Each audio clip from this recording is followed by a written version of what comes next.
A group of people are talking about you. And one of them has just said the thing you've waited your entire life for somebody to say. I thought they had no idea what was going on. They knew. They knew the whole time. That's the reading. That's what's happening around you right now, and I'll show you how it got there. But before that, they called you something else. Listen to the order it went in, because the order is the whole story. First, you were weird. Then you were too sensitive. Then you were paranoid. Then you were difficult. And by the end, you were the one with the problem. Look at that list again. Every single one of those words means the same thing underneath. Don't listen to them. That wasn't people misunderstanding you. Let's stop being polite about it. That was people managing you. Every label was a way of making sure that whatever you said next, nobody had to take it seriously. Some of you have had wacky said straight to your face. They said it like a joke, you laughed along, and then thought about it for 3 days. And the entire time, you weren't struggling to keep up. You were 3 steps ahead and choosing not to say so. Now this next card, a little figure with a row of blades hanging point down above their head. That's what was going on over you while they were busy deciding you were harmless. Conversations in rooms you weren't in, somebody dropping a comment just to see how you'd take it. A version of you getting passed around until everybody had heard it. And you felt every bit of it. You knew, you just couldn't prove it. And anytime you opened your mouth, you came off sounding unhinged.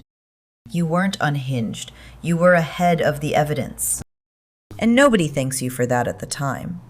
They get round to it years later, if at all. So let's be clear about what your silence actually was. You weren't confused. You were holding your cards.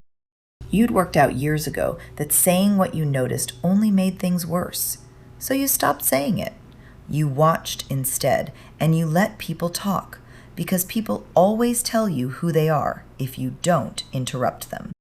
That's a strategy, a good one. They read it as you having nothing to say. Now this one's a hot air balloon, floating up above everything with a clear view down. And that's where you've been sat your whole life. Above the room, seeing the full shape of it, while everybody inside thinks they're being subtle. Let me be specific about what that looks like day to day. Somebody's voice changes mid-sentence, and you know something just moved. You hear a story the second time, and one detail has shifted. Nobody else catches it. You say nothing and file it. Someone smiles, and their eyes are doing something completely different to their mouth. You walk into a room and know inside 4 seconds there's been an argument in it. And here's the part I want you to hear. You feel all of that, and you understand it at the same time. Most people get one or the other. The feelers get overwhelmed, the thinkers miss the room. You do both, constantly. Nobody asked you to. Which is why 2 hours with people can flatten you for a day and a half. Plenty of you spent years assuming you must be a bit slow, purely because you needed longer to recover afterwards. You're not slow. You're running a much heavier program than they are. So where did you get it? Because you didn't get it at school. And here's the thing I like most about this spread. 3 cards in this deck are the same person at 3 different ages, and all 3 of them came out for you. This is the first. She's called the kindergarten teacher. That's the child you were. You could tell what kind of evening it was going to be from the sound of the front door, from how the car pulled in, from how somebody put a bag down. You knew which adult was safe and which one wasn't. You were right, and there was nobody to tell. You got very good at going still and making yourself small, because that was safer than being noticed. Plenty of you were bullied for years on top of it. Plenty of you were the odd one in your own house, and a few of you weren't biologically part of that family, and they made very sure you knew it. That's where this came from. Nobody handed you a book. You learned to read people because you had to survive somebody. Then the second one. Same person, 20 years on. The gourmet chef. Nobody's born able to do that. A chef burns it, wastes it, ruins the lot, starts again 1,000 times until the hands just know. That's exactly how you learn. Hand you a situation once and you'll take it apart until you understand how it works, and you won't make that mistake twice. Some of you feel small about not having the qualifications. Please stop. You went to the University of Life and you weren't allowed to skip a single class. And it wasn't one person, was it? It was a group. And there's something I need to correct here because I doubt anybody has ever put it to you this way. They were not confused by you. They were threatened by you. Sit with the difference for a second because it changes everything. Nobody organizes against somebody they think is stupid. Nobody builds a story about a person they're not worried about. You don't need 3 people repeating the same line about somebody harmless. They went to that much trouble because of what you could see, because you were in the room and you weren't buying it, and that made you dangerous to whatever they had going on. Let me be specific, because this is where most of you are going to recognize yourselves. Some of you, a workplace, and it went further up the chain than you could do anything about. Loads of you, your own family, one agreed story, everybody repeating it, and you outnumbered every time you walked into a room. And a fair few of you, a church. Some of you are sat there thinking churches, plural, because it happened more than once in more than one place.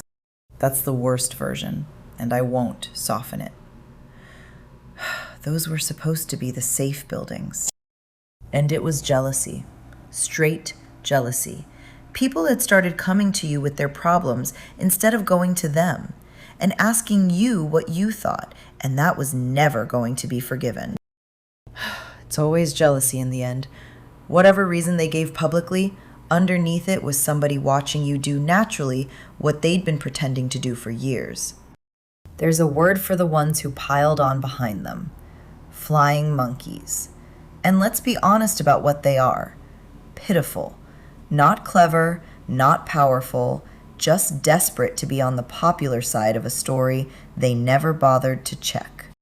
What they generated around you was noise, drama, small fires constantly, glitter and nothing underneath it. And they needed you inside it.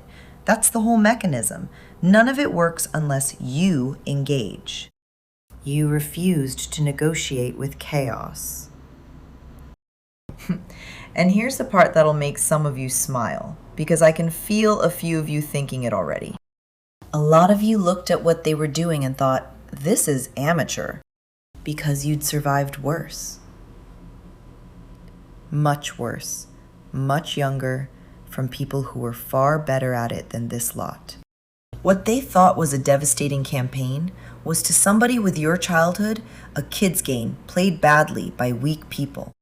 Your worst years built the exact thing they couldn't get past. Some of you took a full year of this.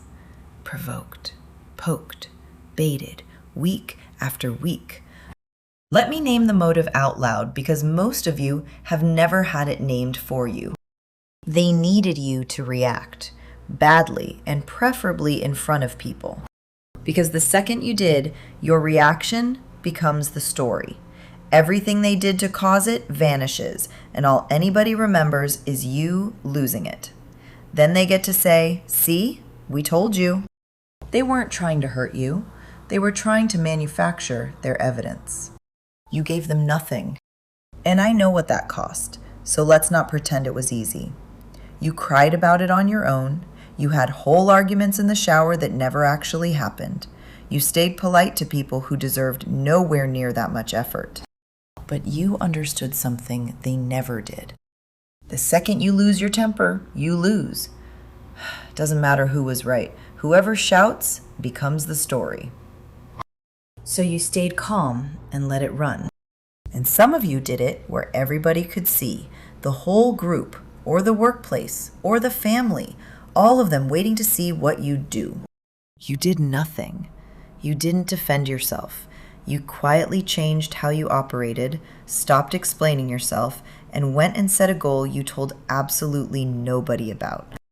There's no move against somebody who won't play. And listen, anybody else would have crumbled. You know that. You've watched people fold under a fraction of what you carried. Some of you went through this while ill, while broke, while grieving, while raising children, while holding down a job where half the building had already picked a side. I'll say the rest of it plainly, because most of you already know it and just want to hear somebody else say it. You did not get through that on your own strength alone. Something was holding you. Call it God, call it your ancestors, call it whatever you call it in your house.